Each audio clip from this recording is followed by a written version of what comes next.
Hola, hola a todos. ¡Qué belleza! Es mi segunda noche acá. ¿Qué tal el local? Muy lindo, Lindo, ¿no? muy lindo. Lindo, las noches cruceñas que son bellísimas. Para mí era súper importante hacer esta segunda presentación y la última del año, porque tenía que terminar de decir lo que empecé a decir la anterior vez. Esta es mi 17ª presentación desde que he empezado este camino un poco extraño de primero escribir y después dar conferencias. Y poco a poco eso se ha ido conformando en un camino que recién estoy descubriendo por qué estoy tomando este camino. Y lo que voy a hacer es simplemente a ustedes compartirles lo que yo estoy viviendo. Porque algo que he aprendido en estas presentaciones es que yo no tengo absolutamente nada que enseñar, solamente puedo compartir. Y lo que ya depende de cada uno de ustedes es si toman lo que yo estoy diciendo de una manera que les pueda ser útil. Gracias a Pablo Handar, gracias por el local.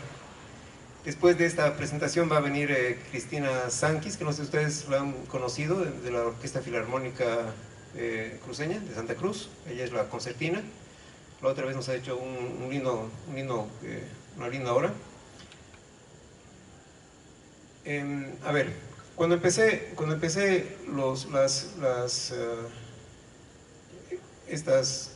estas charlas, hay aquí un par de personas que estuvieron en la primera, que son Peter Elsner y Beth, que estuvieron, y también Ronnie, que está acá, hola Ronnie, que estuvieron en la primera presentación que hice. Esa primera presentación, como no sabía de qué hablar, obviamente hablé de mí, ¿no? ¿De qué más iba a hablar?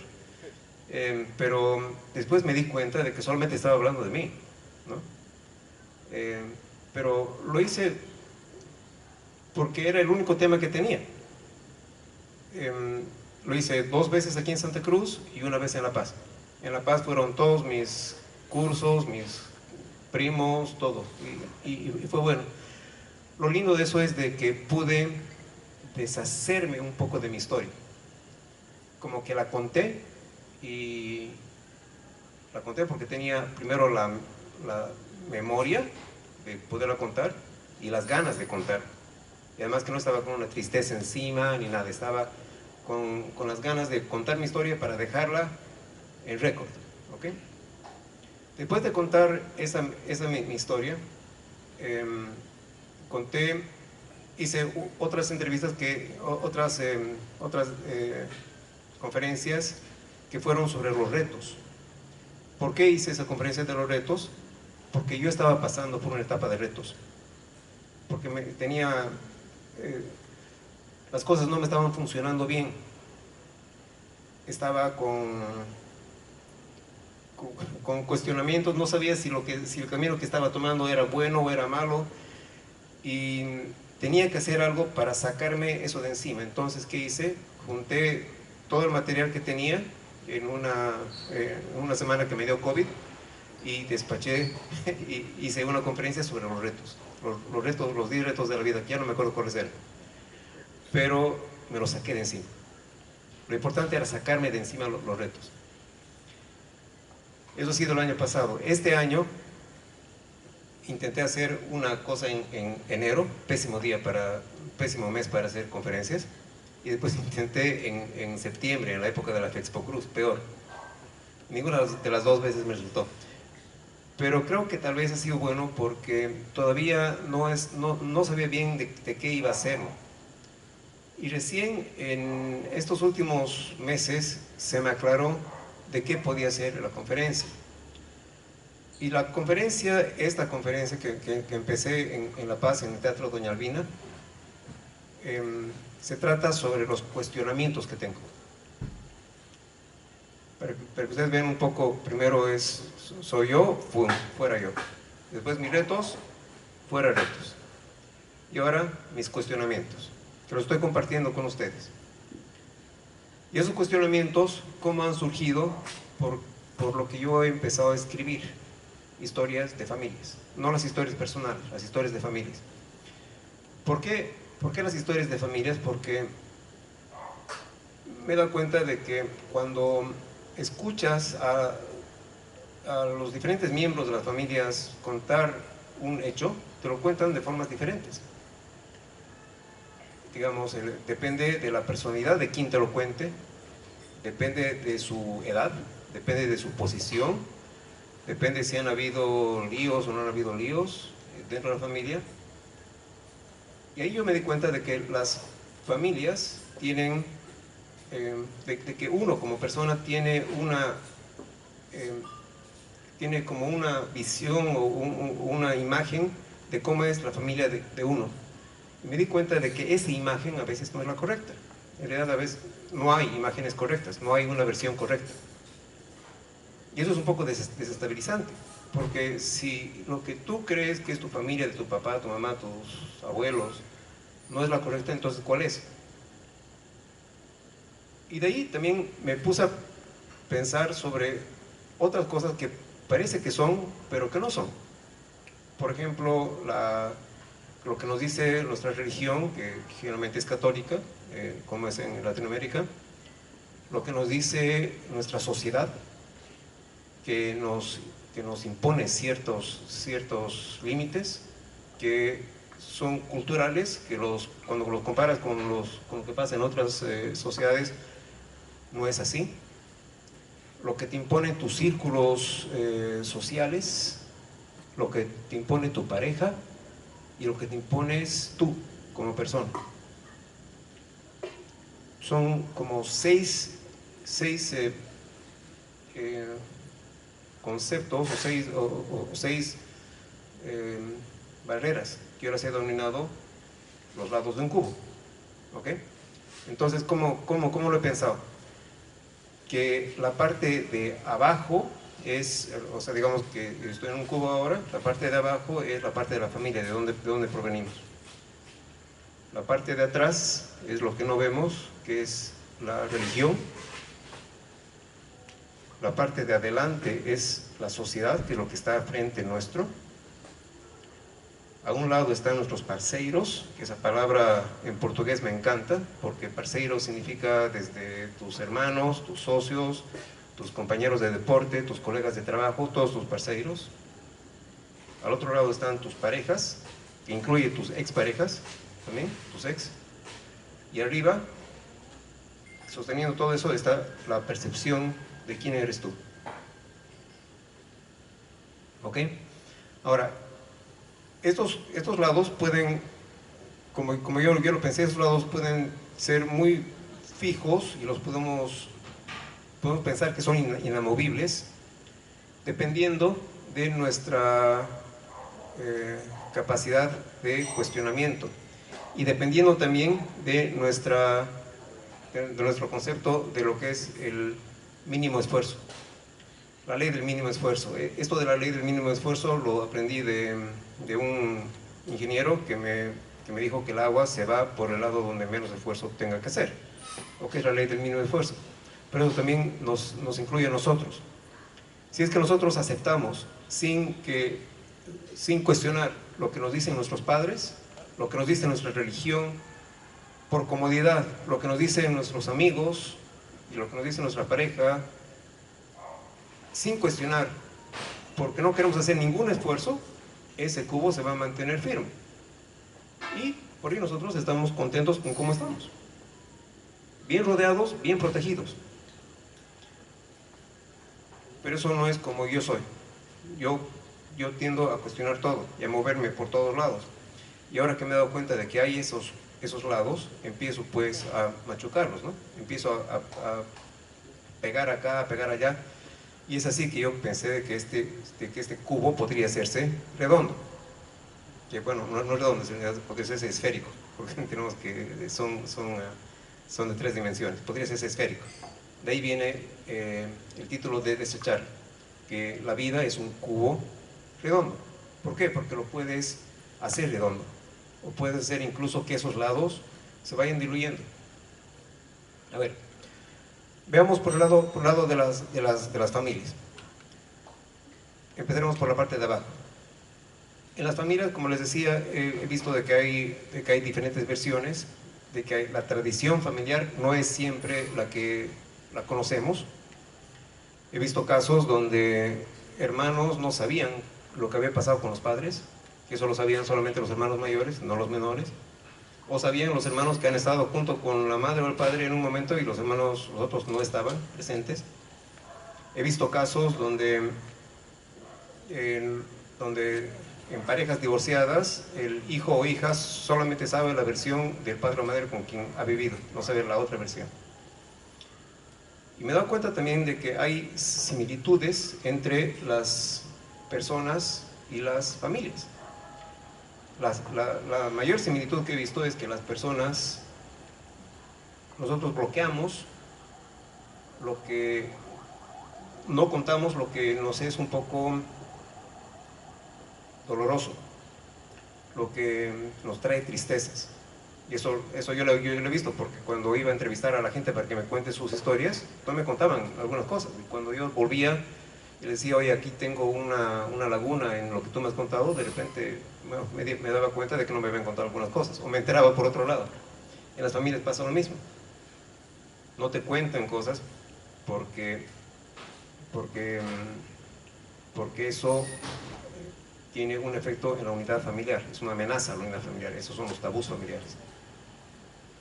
Yo lo he visto también en mi propia familia, que hay ciertas cosas que no las he podido contar, porque todavía había gente que sufría por algo que había pasado en el pasado.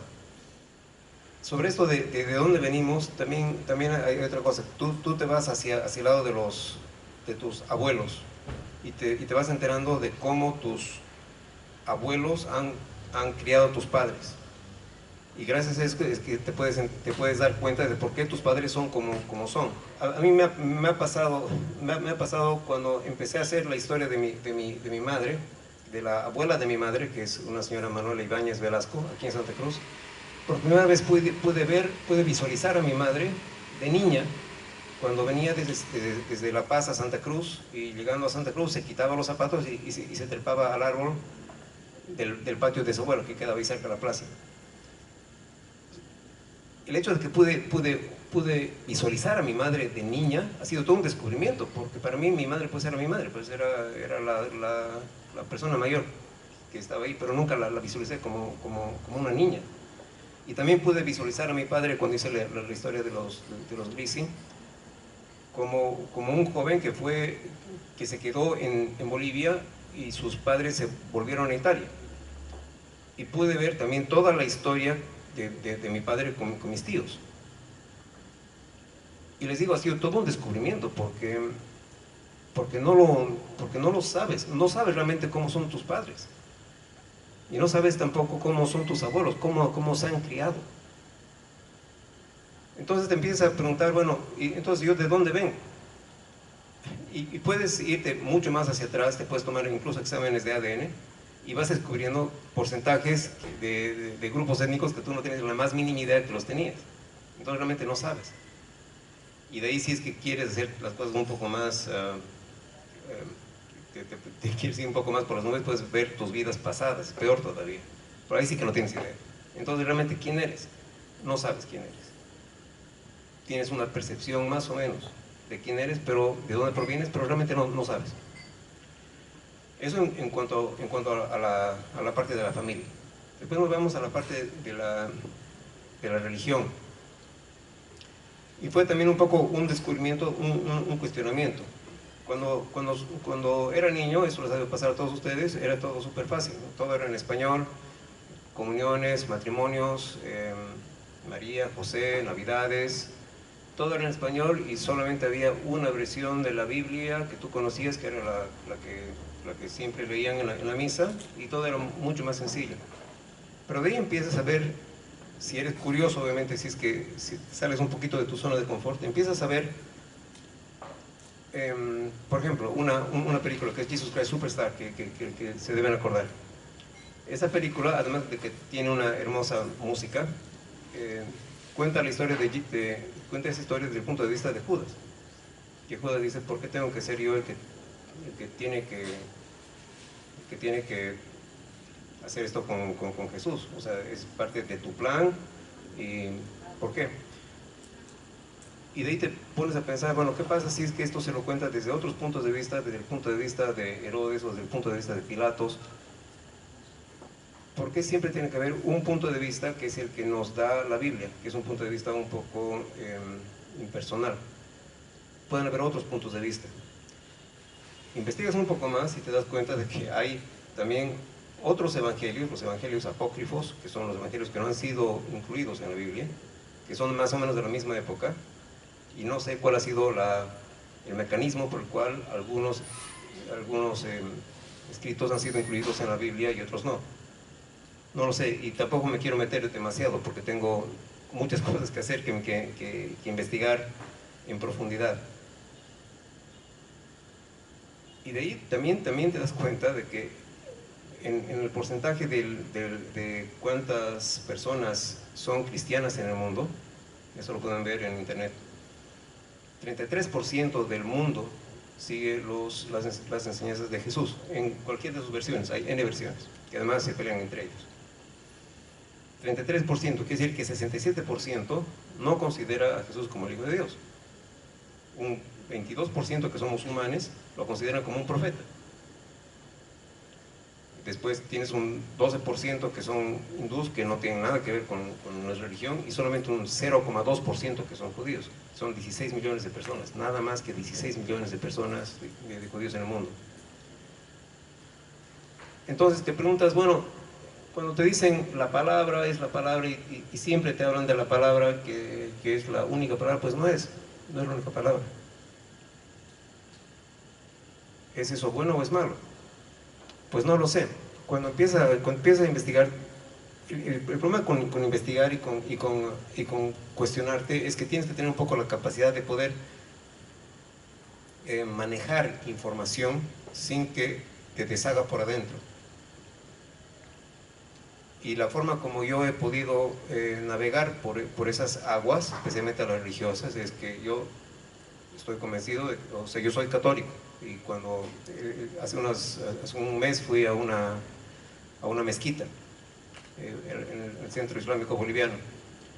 Hablé con la gente de allá porque quería conocerlos, nunca había hablado con musulmanes preguntándoles sobre su religión, y les pedí si podía entrar a una mezquita y me dijeron que ok, que entro, me quité los zapatos y entré y estuve ahí cuando ellos estaban rezando. Y son manifestaciones religiosas que tiene cada una de estas personas, que no son diferentes a las nuestras. Y me preguntaron, ¿y usted usted sigue cree en las enseñanzas de Mahoma? Le digo, no sé, tengo que aprenderlas, pero seguro que son lindas enseñanzas, pero yo soy católico. Respeto la religión, todas las religiones, pero soy católico. Es la forma como me he podido manejar en cuanto a la religión y también en cuanto a la familia. Provengo de esta familia, tengo estos hermanos, tengo estos padres, los quiero y esa es mi familia. No tengo por qué cuestionar nada más. Pero sé que hay más. ¿Ok? En la parte de la religión hay algo que no es de cuestionar, sino es algo que yo lo repito muchas veces. Cuando rezo el Padre Nuestro, bueno, en las noches que lo rezo siempre, trato más de agradecer y no pedir, simplemente agradecer por el día. Y el agradecimiento es súper liberador. Cuando pides, más bien te ata. Cuando agradeces, te libera. Y hay una frase en el Padre Nuestro que yo la repito con mucha fuerza. Es la frase que dice, y líbranos del mal. Y esto yo lo hago y les digo a ustedes por qué lo repito tanto. Porque a medida que voy ampliando mis círculos, me puedo encontrar con malas vibras. Me puedo encontrar con gente que se disfraza de algo y que no es lo que parece ser. no sé si a ustedes le han pasado, a mí me ha pasado, que me han engañado en temas laborales, y hay personas. Hace unos años conocí a un taxista que estaba en shorts y le pregunté si iba a ir a jugar fútbol. Me dijo no, que iba a ir a jugar tenis. Y le digo, discúlpeme, pero ¿cómo está para ir a jugar tenis? Y él me dijo que sí, que lo que había pasado, me contó su historia. Esto me pasa muy frecuentemente, la gente me cuenta su historia naturalmente. Debe ser porque yo soy muy curioso y le sigo diciendo ¿y por qué? ¿Y por qué? ¿Y por qué? Lo que le pasó a él fue de que su padre falleció, su mamá heredó un montón de plata, vino un primo que le dijo que tenía unas construcciones, pusieron toda su plata ahí y resultó que el primo era un estafador. Y lo que él me dijo es de que los estafadores no tienen alma. Y eso yo lo amplío un poco. No son solamente los estafadores de plata, los estafadores de sentimientos también pasa. Los estafadores de sentimientos son los que te engañan, te hacen creer que los quieren, lo que sea, y de repente se van y no les importa si te quedas destrozado. A eso me refiero con y líbranos del mal, líbranos de esas personas, porque a veces no nos damos cuenta. Esto en la parte de religión. Hay mucho más. Algo que yo no voy a hacer a medida que voy ampliando mi círculo de conocimientos o de riesgos, porque al final es un riesgo, algo que no voy a hacer es pues, discutir sobre qué es correcto o qué no es correcto. Eso es absolutamente imposible. Y nunca voy a discutir con una persona que es experta en su propia religión. No me interesa, porque lo que me interesa es sentir la esencia de la persona, no los conocimientos que vienen de acá, sino la esencia. Y yo estoy convencido de que la esencia que tenemos como seres humanos es exactamente la misma en todos lados del mundo.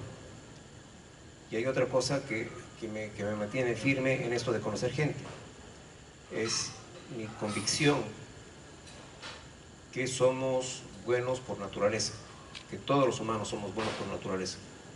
Es una convicción, es una fe. Que puedo presentarme con cualquier persona, pero yo sé que hay algo que está ahí que es bueno. No es sujeto a discusión, eso para mí es fe. Y ustedes saben que la fe es invisible. Y eso para mí es básico. Yo puedo ampliar mi mundo porque estoy convencido de que todos somos buenos. Y puedo ampliar mi mundo porque me mantengo firme en quién soy, pero sé que esto puede extenderse mucho más. Eso en la parte de religión.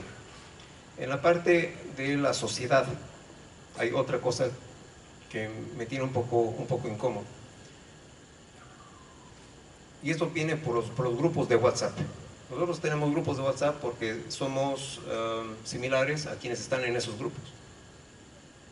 En consecuencia, todos nuestros grupos de WhatsApp son más o menos similares. Tienen las mismas opiniones religiosas, las mismas opiniones políticas, las mismas opiniones realmente de todo lo que nosotros vivimos, todo lo que nosotros somos. Pero es una porción muy chiquita de la sociedad, es muy chiquita. Nosotros no representamos a la sociedad. Nuestros grupos tampoco representan a la sociedad. Nuestro país tampoco, ni siquiera nuestro referente principal, que es los Estados Unidos.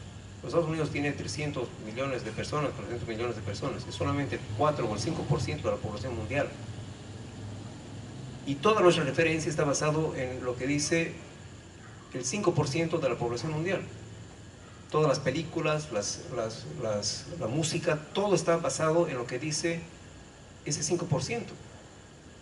Entonces, te das cuenta de que lo que tú sabes no es pues todo, hay mucho más. Y la pregunta es, ¿estás dispuesto a ver películas de otros lados que sean completamente diferentes a lo que tú piensas? Yo estoy dispuesto a verlas, siempre pensando de que hay más por conocer, de que el mundo es infinitamente grande y yo soy infinitamente minúsculo, porque eso es lo que somos infinitamente minúsculos, no somos nada. Y el crecer es crecer de un chiquito a un chiquito más grande, pero seguimos siendo mínimos. Entonces, todos nuestros grupos sociales, nuestra ciudad, nuestra cultura, no son referentes en general. Nos vamos a los lados de los parceiros, ¿okay? De nuestros amigos. Pasa exactamente lo mismo. Nuestros amigos nos pueden limitar en cuanto a nuestras aspiraciones. ¿Por qué? Porque ellos están en sus propios cubos. Ellos están pensando de que están cómodos. ¿Para qué vas a hacer algo diferente si estar cómodo es la forma de vivir? Entonces, cuando tú empiezas a decir cosas diferentes, te miran, bueno, está bien, tú con tus rayas. Y te miran, y cuando te miran o te dicen algo que es según ellos, es por tu propio bien, te das cuenta de que eso te está limitando, tienes que romper un poco con eso. Y eso hace que las cosas se hagan difíciles. Eso hace de que te aísles un poco. Eso te pasa no solamente con los amigos, te pasa con tus seres queridos, muy queridos, te pasa con tus compañeros de trabajo, te pasa con todos. Y te puede un poco aislar.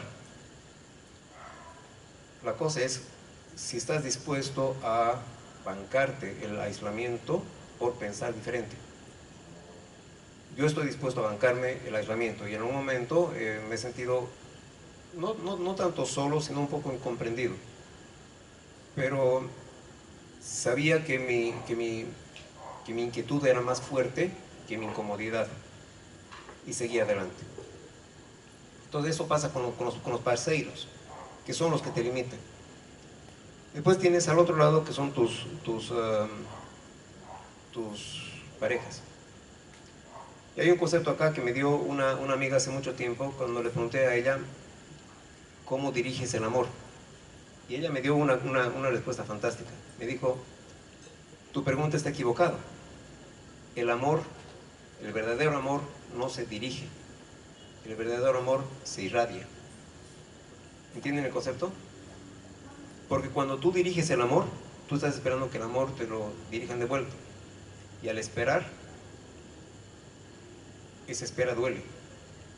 Pero cuando tú crees que el amor, el verdadero amor, es un amor que irradia, es una luz, no esperas nada de nada, nada de nadie. Ese mismo concepto también lo puedes aplicar a tu pareja. Amar sin esperar nada de vuelta, es un poco difícil. Eso significa, y cuando estás en eso, los rompimientos son más fáciles. Porque si digamos estás con una pareja y esa pareja rompe contigo porque quiere irse con alguien más, si tú quieres esa pareja, si realmente la amas, le dices, bueno, que seas feliz. Pero no tienes por qué atarla. Es como atar a un pajarito. No tienes por qué atar a una persona que tú amas. El verdadero amor se irradia. Y ahí viene también el tema de los despechos, ¿no? O sea, ¿para qué tener despechos? ¿Cuántas canciones más le falta a Shakira para terminar de despecharse contra Piqué? No sé, ya van como 4 canciones y creo que sigue. Pero en algún momento tiene que pararla, ¿no? Y no hay para qué. Si realmente quieres a la pareja, bueno, sufres un poco por el rompimiento, pero déjala ir. Porque es ese concepto de la exclusividad es el que te ata, ¿no? Y nos vamos por último a la última parte del cubo, que es la parte de arriba, que es tu percepción. Que tu percepción se basa en todo lo que está abajo. Los 4 vértices que conectan la familia con tu yo se van deshaciendo a medida que vas deshaciendo los lados. Y vas deshaciendo tu familia, tu percepción. Y tu yo interno empieza a desaparecer. Y todo lo que está alrededor empieza a desaparecer. No a desaparecer en sí, sino que se hace menos sólido. Ese es lo que yo veo que es el secreto del crecimiento. Cuestionar y moverte. Ahora, de aquí me voy a lo que quiero hacer para el próximo año, que es un tema un poco complicado. y me da un poco de susto porque no sé a dónde voy a llegar. Les digo, es la primera vez que lo digo públicamente, pero esto es, me da un poco miedo porque no sé cuál va a ser el siguiente paso, no sé cuál va a ser el siguiente, los siguientes, no sé, etapas que voy a tener que cumplir, no lo sé. Voy a cambiar un poco de figura geométrica. Una cosa es el cubo, ¿ok? Y otra cosa es la elipse. Se quedan que el elipse, los resortes son elipses, ¿no? Como yo estoy imaginando esto, y esto va a ser un tema para la siguiente charla que la voy a hacer en enero, en febrero, en enero no, en febrero, en marzo, no sé cuándo. O tal vez sí en enero, pero creo que va a ser el próximo año muchas de estas charlas que son gratuitas, que me alimentan a mí también. ¿Cómo yo veo que es el camino espiritual? Que eso es un poco lo que voy a hacer a partir del próximo año. ¿Por qué estoy escogiendo hablar sobre la parte espiritual, que es bastante heavy? Es por una pregunta que me hizo un estudiante en una videoconferencia hace poco. En la roda me hizo una pregunta que al principio me enojó porque era el típico cliché. ¿Qué va a hacer usted si es que se sabe que mañana se va a morir? ¿No? Es una pregunta cliché. Y mi respuesta fue, ok, a qué hora me voy a morir? Porque pues, me voy a morir a las 4 de la tarde, me duermo una siesta y a las 4 estoy muerto, digamos, así no sufro. Una pregunta más válida es, ¿qué pasa si me muero en 6 meses? Eso ya te da un poco de tiempo de planificación. Entonces, un poco me hice esa pregunta, ¿qué pasa si algo me pasa dentro de 6 meses? ¿Voy a poder cumplir con todo lo que quiero hacer? Entonces, es por eso que decidí un poco acelerar esto de abordar este tema de la, de la espiritualidad, que es bien complicado, pero es así como lo estoy imaginando. Cuando naces, naces desde un punto abajo y vas un poco creciendo, como una espiral, ¿ok? Vas creciendo y te vas ampliando, y cuando llegas arriba, no sé, depende cuál es qué tan amplia es tu espiral. Y tu espiral son tus conocimientos, tu crecimiento espiritual, tu crecimiento como persona. Si eres una persona demasiado cómoda, demasiado que te quieres quedar en solamente tu forma de vida, lo que vas a hacer es esa espiral va a ser así chiquito, y vas a llegar arriba, porque en un momento tienes que llegar, y vas a llegar allá, y chiquito, no pasa nada, y puedes vivir feliz así. Si pasas años de años en la misma posición, con el mismo trabajo, con las mismas relaciones trancadas, con lo mismo, todo como está, tu espiral va a subir un poco a tu adolescencia, y cuando llegas a tu edad adulta, se va a quedar dando vueltas, vueltas y vueltas y vueltas y vueltas. De repente te mueres y pum, te vas arriba. Así es como me estoy imaginando la espiritualidad. Y ahora, ¿qué es lo que pasa con el cubo? Como lo estoy imaginando. Que cuando vas subiendo y vas tumbando los lados del cubo, esa espiral se va a ir ampliando más y más y más y más.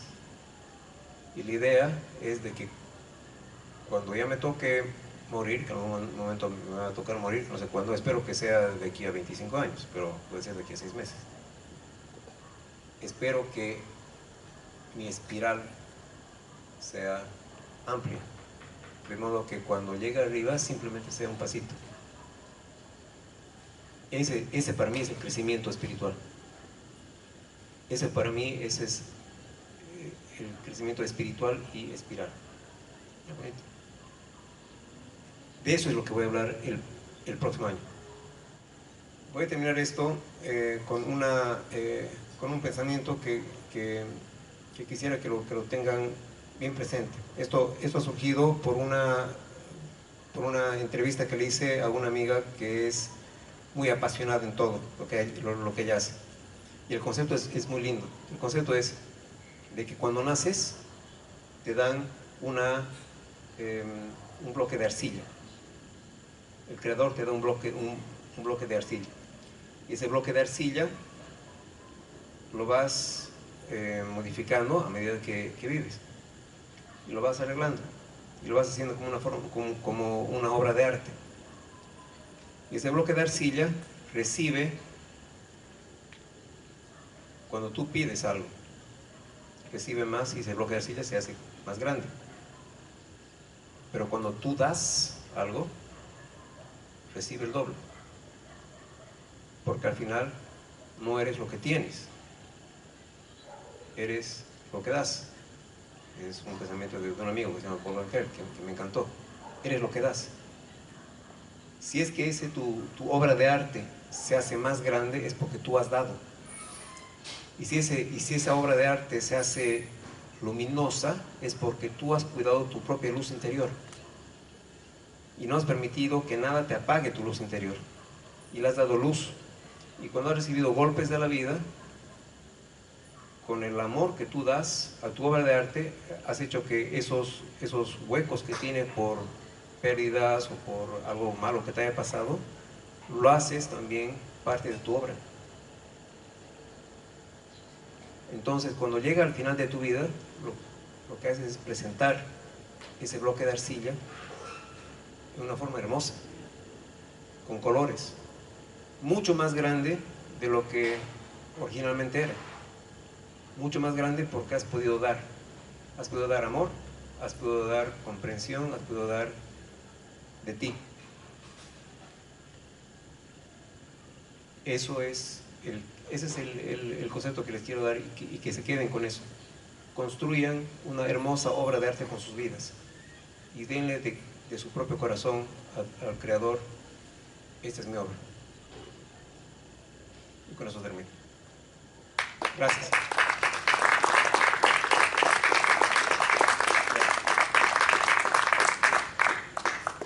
Quisiera abrir algún comentario, por favor. Algo que me comentó una persona que hace muchísimo trabajo solidario es que cuando ella enfrenta una situación complicada, ella deja a manos de Dios el resultado. Y eso creo que es la solución. Puedes tener miedo, pero si tú estás convencido de que lo que tú estás haciendo está bien, ese miedo un poco desaparece y simplemente te rindes. Dices lo que sea. El próximo año voy a hacer esto no solamente hablando, pero también voy a poner grupos musicales, lo voy a hacer un poco más entretenido, más divertido. No tengo idea cómo me va a resultar y no sé con qué tipo de público me voy a encontrar. ¿Le tengo un poco de miedo a eso? Claro que sí. Pero lo hago con la mejor intención y con capacidad de organización, que es la capacidad que yo tengo. Si después me toca entrar a grupos donde tengo que hablar en otro idioma, grupos que son completamente desconocidos para mí y tengo que interactuar con ellos, pues que sea así. Si tengo miedo, claro que voy a tener miedo, pero hay un momento en que tienes que rendir y decir lo que sea. Pero lo que no voy a hacer es quedarme en casa. Lo que no voy a hacer es quedarme en casa, es quedarme en mi cubo ahí tranquilito y viendo Netflix, vidas ajenas en Netflix. Eso no voy a hacer. Entonces, miedo, sí, pero cuando estás un poco convencido de que lo que estás haciendo está bien, que sea lo que sea. Creo que esa es mi respuesta y no sé si es una respuesta, pero simplemente sigue siendo. Uno de los miedos que yo creo que puedo tener es justamente ese de desestabilizarme, el de ya no saber quién soy, qué soy, y por esa desestabilización caerme en una depresión de no saber de qué se trata todo esto, dónde estoy. Ese es un miedo, y creo que es un miedo mucho más profundo que el miedo de hacer algo diferente. el miedo de cuestionar tanto todo que ya no sabes quién eres. Hay otro miedo más, ahí ya me has hecho recordar. Otro miedo que tengo es, no sé si ustedes han pasado alguna vez por situaciones donde han tenido riesgo de vida. Yo he pasado por tres de esas. Una ha sido en una estampida en la Universidad Mayor de San Andrés, en La Paz. Yo era un estudiante de colegio y por puro curioso me metí a una manifestación. Y a la manifestación le lanzaron gases, perros y todo, y hubo una estampida. En la estampida es impresionante, tu parte animal es increíble cómo funciona. No me importaba ahí pisar bebés, mujeres mayores, no me importaba, lo que me importaba era salvar la vida. Cuando tu parte animal se toma posesión de ti, es increíble. Eso le pasa también a las madres, por ejemplo, cuando atacan a sus hijos. Es otra cosa. A eso le tengo un poco miedo, porque no sabes cuándo se puede disparar algo. Cuando tu vida está en peligro, o cuando la vida de alguien que tú quieres está en peligro, todo lo que tú has pensado, todas tus creencias religiosas, todo se va al cuerno cuando se trata de sobrevivir. Y la sobrevivencia no es solamente la sobrevivencia física, sino también la sobrevivencia emocional. Cuando crees que hay algo que amenaza tu forma de pensar, y esa tu forma de pensar es tan importante que es tu vida, puedes atacar de forma muy agresiva. A eso le tengo miedo, porque no sé cuándo puede venir, y sé que en algún momento algo puede venir, y les puede venir a todos ustedes también. Sí. Marco, ¿y por qué entras a terreno peligroso? ¿Por qué estás buscando eso? No sé. Si yo voy a Disney World, yo quiero divertirme, no quiero subir a una montaña rusa y sufrir. Para eso no subo. Entonces creo que vos de alguna manera estás queriendo entrar a terreno que sabés que tiene un riesgo y sin embargo estás insistiendo. Cambia de ruta. No lo sé. No lo sé por qué. Y no sé siquiera si es peligroso. Es que no lo sé. Cuando empecé, ¿cómo te puedo explicar esto? Esto es un camino que se me está presentando. Y no sé por qué estoy tomando este camino. No sé por qué se me está presentando este camino. No lo sé. Bien, podría quedarme aquí en mi frate. Mañana tengo un jueves de frate, que a veces voy, a veces no. Tengo mi grupo de fútbol, de tenis, y tengo mis amigos, puedo pasar fantástico con ellos y puedo tener una vida tranquila. Pero no lo estoy haciendo. ¿Por qué? No lo sé. No lo sé. Y no sé qué es lo que me va a traer. Lo único que puedo hacer es compartir lo que estoy viviendo. Entonces, estas conferencias que estoy haciendo no es para, como les digo, no es para enseñar nada. Es para simplemente compartir. A ver, el otro día fui a hacer una charla al oncológico. ¿Por qué? Porque se me ha presentado, porque está ahí cerca de un departamento que tengo. Hice la charla con ese grupo de madres y de padres del área pediátrica, y al principio con un miedo, ¿no? Porque no sabía con qué me iba a meter. Pues es gente fantástica, es gente que está luchando por algo que se les ha presentado. Una señora tenía un hijo que nació con síndrome de Down y que después le dio leucemia. La señora le estaba pasando mal, pero era una señora que tiene una vida completamente, digamos, normal, solamente que está sobrecargada porque ella no quiere soltar a nadie la crianza de su hijo ni el cuidado de su hijo, y se superata y se supercarga contra el resto de su familia. Me toca hacer, por ejemplo, una visita a las mujeres policía que trabajan en la FELCC. ¿Cómo hacen para sobrevivir? ¿Cómo hacen para lidiar con el día a día?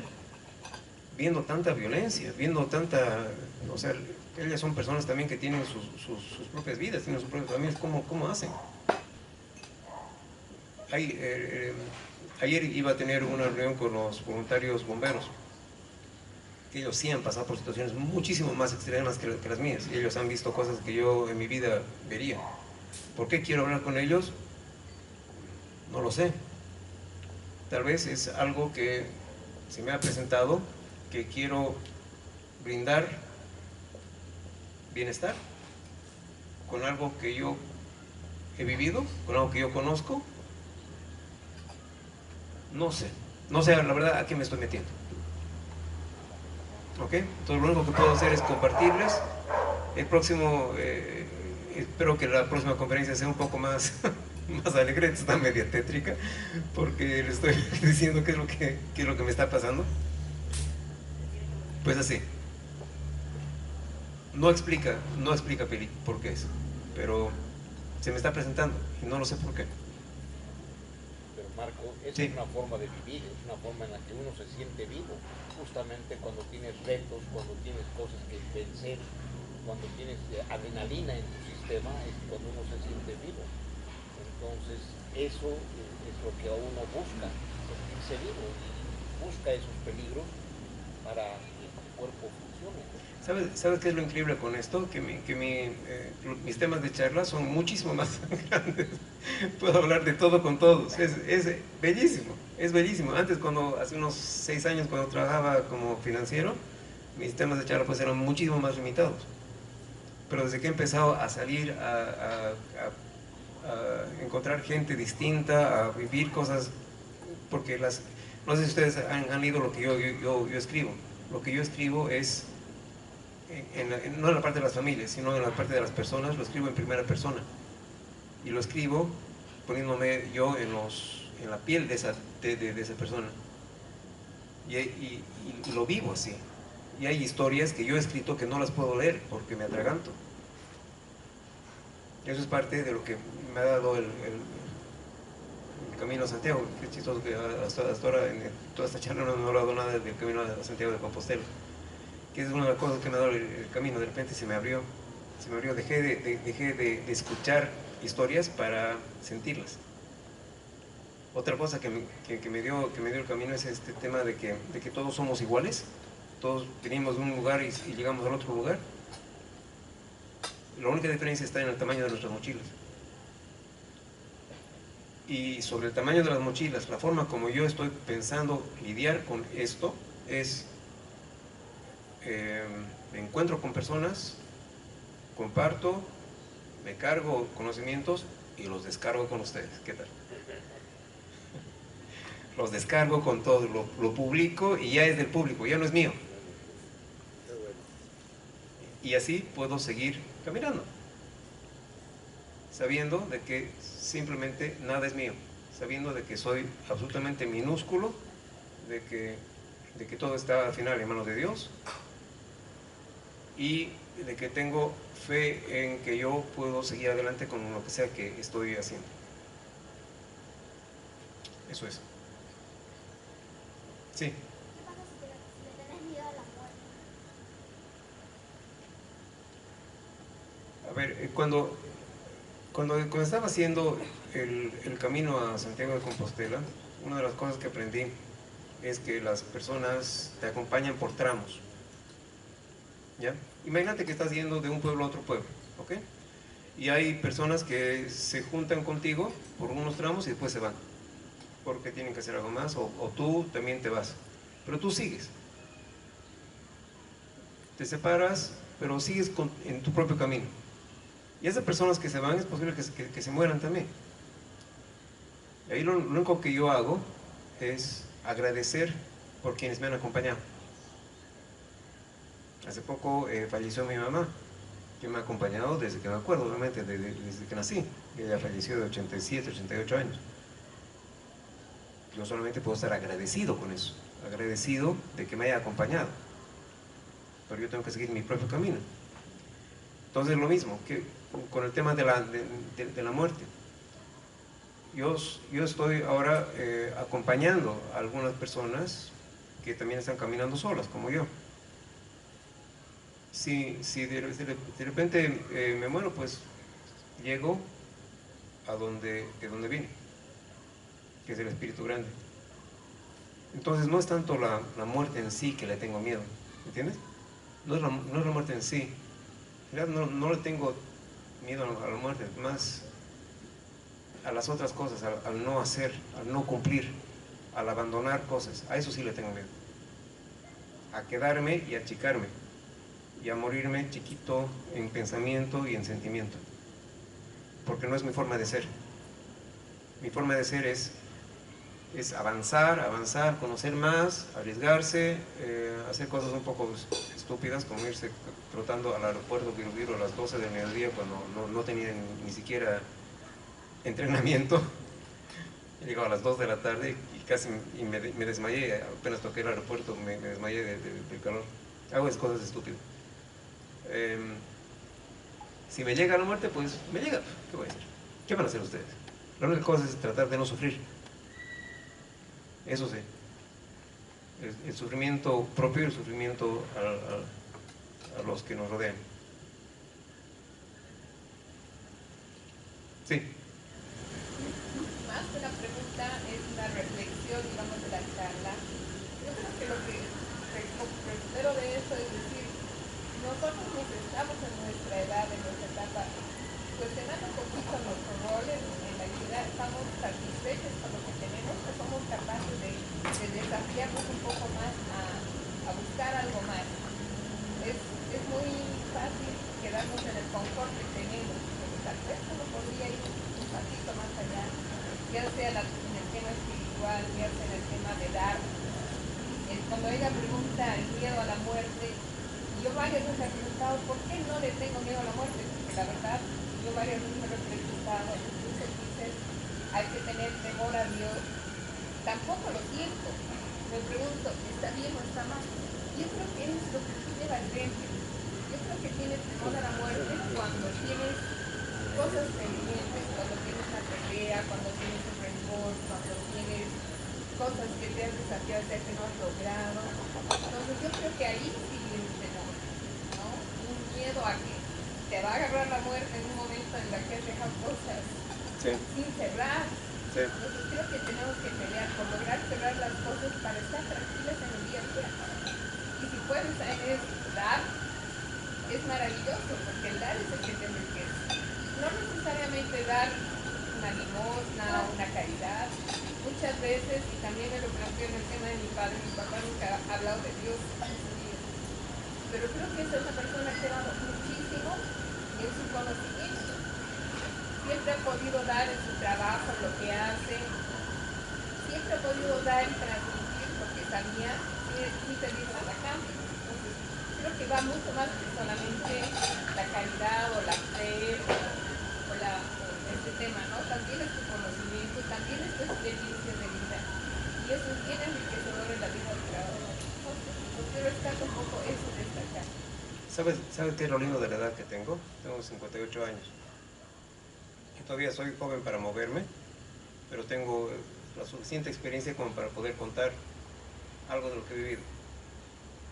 Entonces, y hay algo más. La edad hace que veas las cosas menos blanco y negro, ¿no? Relativizas mucho más fácil. Entonces no todo es tan blanco y negro. Todo es muy, muy relativo, pero hay que verle la belleza a la relatividad. Y a descubrir que el mundo es absolutamente inmenso, es hermoso, está lleno de gente. Ya con eso creo que voy a poder terminar. Hace muchos años, cuando trabajaba en la empresa de turismo, fui a las Lomas de Arena para hacer un tour. Y llevaba una cámara, las cámaras eran digitales, no eran los celulares. Y tomé fotos a la basura, todo lo que veía feo, ¿no? Que no debería estar ahí. Cuando termina el tour, le pregunto a mi sobrino, a Sebastián, que estaba en el tour también, qué fotos había tomado. Él había tomado fotos de pajaritos. Había tomado fotos de pajaritos cuando yo estaba tomando fotos de la basura. fue un golpe enorme porque me hizo notar de que tú ves lo que quieres ver.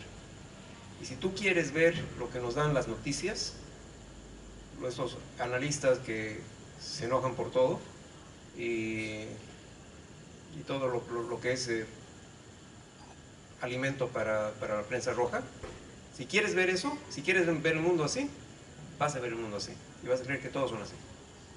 Pero si ves la parte linda de la gente, hay gente tan linda, tan solidaria aquí en Santa Cruz, hay gente linda en todos lados.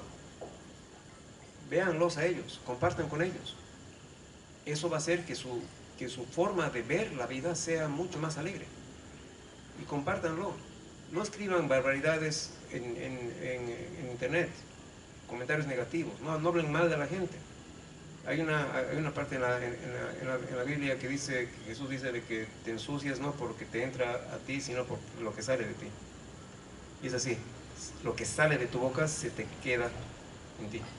Si es que hablas mal de alguien, se te queda en ti. Si es que escribes con rabia, se te queda. Traten de que su vida sea lo más ligera posible. Es hermosa la vida, solamente tienen que darse cuenta de que está ahí. ¿Qué tal? He terminado con algo lindo, ¿no? Bueno, muchas gracias. Ahora sí les digo con Cristina y con algo de violín. Gracias.